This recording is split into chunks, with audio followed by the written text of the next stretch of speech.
ఇవాళ రెసిపీ వచ్చేసి మామిడికాయ పచ్చడికి వచ్చి 35 కాయలు ముక్కలు కోసి కట్ చేసి పెట్టుకున్నామండి.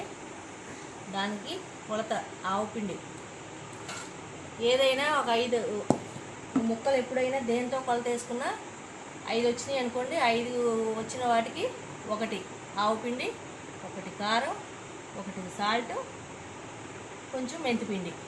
మనకి ఆ ఎల్లుల్లిపాయలు ఎన్ని కావాలితే అన్ని ఒలిసి పోసుకోవచ్చండి. మనం తినేదాన్ని బట్టి ఎక్కువ తింటే ఎక్కువ పోసుకోవచ్చు, లేదంటే సరిపడి. నేనైతే 1 కేజీ ఎల్లుల్లిపాయలు ఒలిసి పెట్టుకున్నానండి. ఇదే రెసిపీ మీకు కలిపి చూపిస్తాను. ఒక ముందుగా ఇందులో పోసేసుకున్నామండి.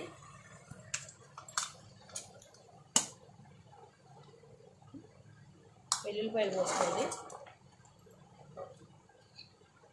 ఒక 100 గ్రాముల మెంతులు తీసుకోండి. మెంతులు పోసేసుకోండి.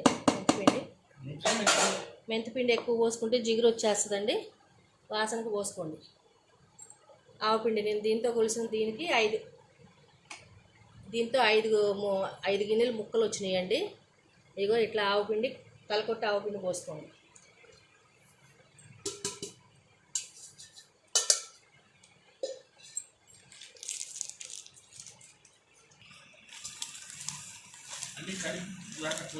సాల్ట్ కూడా దీనికి తలకొట్టి సాల్ట్ పోసేసుకోండి.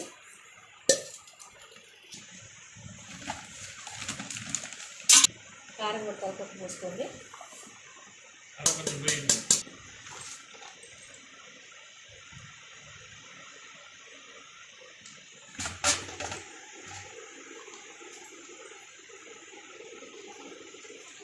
కేజీ ఆయిల్ ప్యాకెట్ కొంచెం పోసేసుకోండి.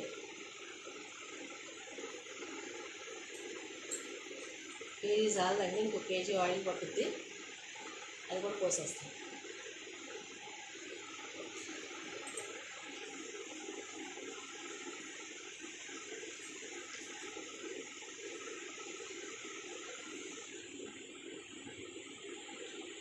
ఇప్పుడు దీన్ని మొత్తం కలుపుకోవాలండి. మొత్తం మిక్స్ అయ్యేటట్టు శుభ్రంగా మంచిగా కలుపుకోండి.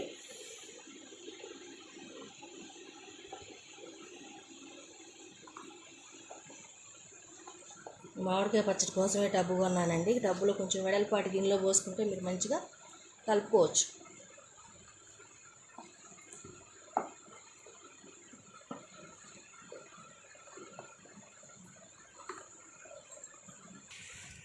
రెండు ప్యాకెట్లు ఆయిల్ పోస్తానండి. ఇది 3వ ప్యాకెట్.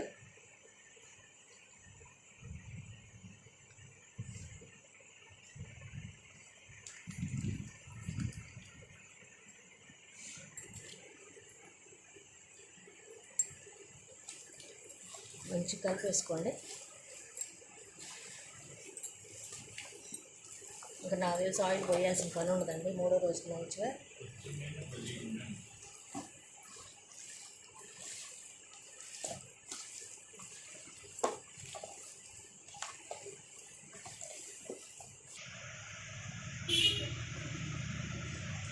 అంత కలిపేసుకున్నామండి శుభ్రంగా.